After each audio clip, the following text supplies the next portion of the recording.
Hello, everybody. My name is Graham Elwood, and you are watching The Political Vigilante. Citizens of Gotham, you come here for the truth, and I will provide it.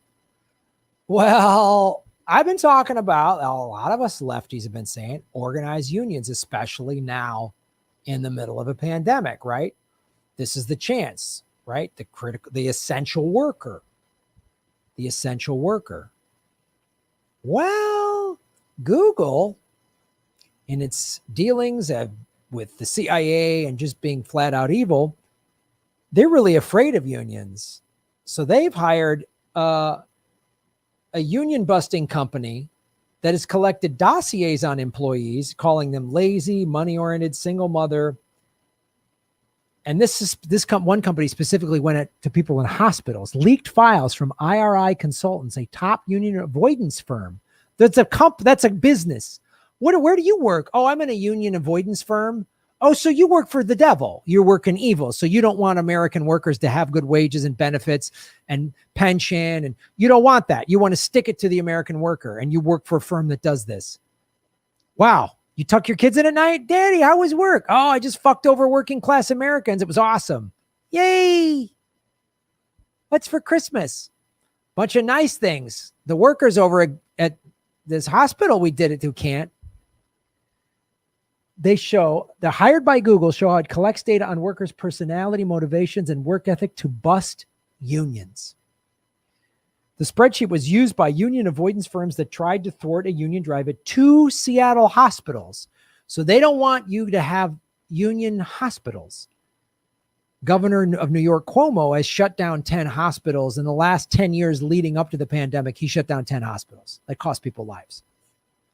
So Google, before the pandemic started, was okay, and made the pandemic worse. See what greed does? It kills people. Owned by Conifer Health Solutions in 2019. The new labor union at Google raises IRI's profile in what is expected to become a full-blown drive to organize and welcome its parent company, Alphabet's tens of thousands of workers, into a union. Oh yeah, guess what, Google? This just happened. Google workers have formed the company's first ever union. Oh, I guess your union busting weird AI creep technology didn't work. Hey, let's try to get people to fight with each other. I bet you they use this with TYT and everybody. I bet you they use this tactic with the force to vote. Oh, this force to vote thing could work. How do we get people to fight against this? Oh, well, just say Jimmy's mean. There you go. There you go. You could have had Medicare for all, but we don't. This is union busting. This is union busting. So this is good news, though. They formed a union. This happened Monday morning. The Alphabet Workers Union will be run by employees and open both to full-time workers and contractors to the tech giant. There's a lot of contractors in these tech companies, right? The first union at a major tech company by and for all tech workers. We will elect representatives. We will make decisions democratically. We will pay dues, and we will hire skilled organizers to ensure all workers at Google know they can work with us if they actually want to see their company reflect their values.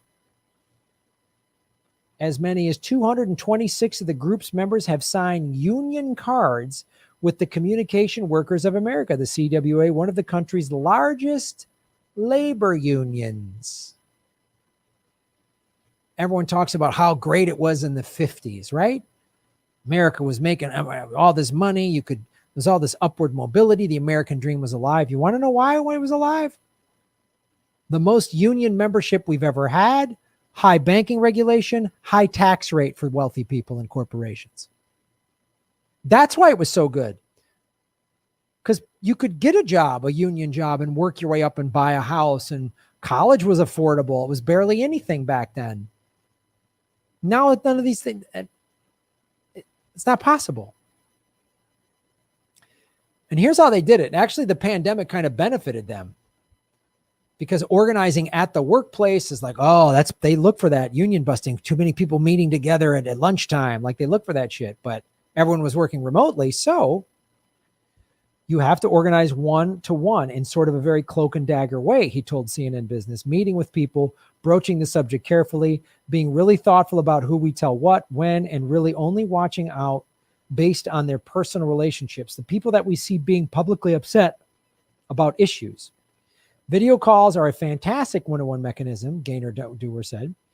And the fact that we're not having it in the office takes us out from under the all-seeing eye of a company like Google. If you read the book When WikiLeaks Met Google, you'll see Google's been working with the CIA since 2011. Unions can be federally certified when a majority of a workplace votes to support one in an election held by the National Labor Relations Board. Alternatively, according to the NLRB, a union can be voluntarily recognized by an employer if enough workers indicate they would like the union to negotiate on their behalf. So you could be at a company, not even be a member of the union, but say, I vote to have that union negotiate on my behalf. But there's a third approach. The Google workers have opted for a third approach.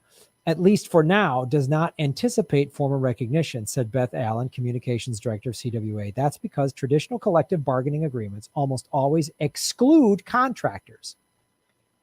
Allen said, which was a non-starter for many of the Google organizers. So they're going this third route because they didn't want to.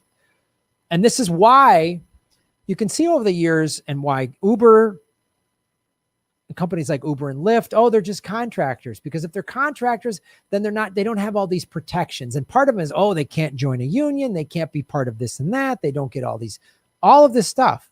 So the formation of this union, but choosing this route was important because it actually includes and helps contractors, of which Google uses many. The union will likely need to pursue other tactics to push the changes at Google, such as pushing for outside media coverage, pressuring Congress for new legislation and oversight, or filing complaints to the NLRB. Google workers could also theoretically mount a strike, though that would be a challenge and there are no current plans to do so. But the infrastructure is in place. The ruling class hates unions because then they got to actually pay people real wages and they can't just take all the money for themselves and have 10 yachts like Betsy DeVos has. 10 yachts, Secretary of Education. Makes sense. Don't want to run around the planet with only 2 or 3 yachts. Come on.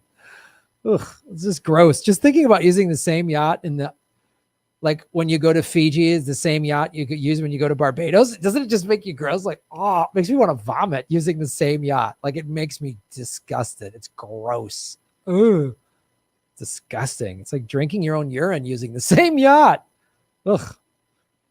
The union's foundation comes after years of rising employees' tensions at Google over the company's business and operational decisions, including its work with the defense sector. Yeah, so the employees want to say, wait a minute, I didn't sign on to work for the defense contractor. I wanted to do technology and computer and search engines, not help the Raytheon murder poor people in the Middle East. Wait a minute, I didn't sign on for that. Well, now you get a little more say with the union. Plans for a censored search engine in China. This is what I love about the hypocrisy of the American empire. China's an authoritarian state, but if Google can get in there with a censored thing and we make money off it, great. I thought you're all free speech and American pie and hot dogs and whatever the fuck else bullshit.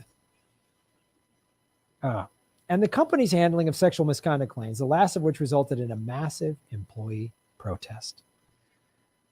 So they've been mistreating employees for a long time. The people got fed up and formed unions. I've been saying it for a while, but especially since the pandemic, form a union. Get a union in your hospital, get a union in your school, get a union in your office, in whatever. There's a union out there that you might qualify for. If not, form one. But there's already unions in place that handle a lot of stuff. You'd be surprised. Do the research. Look what they did. Little conversations here and there. You'll know who's at work, people who like complain or their social media is like, this is bullshit. We should tax Bezos more. Have a conversation with that person.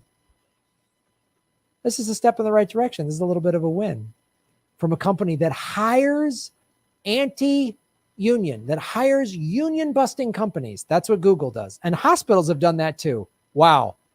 Hard to believe why we've handled the pandemic so poorly. I can't seem to put my finger on it.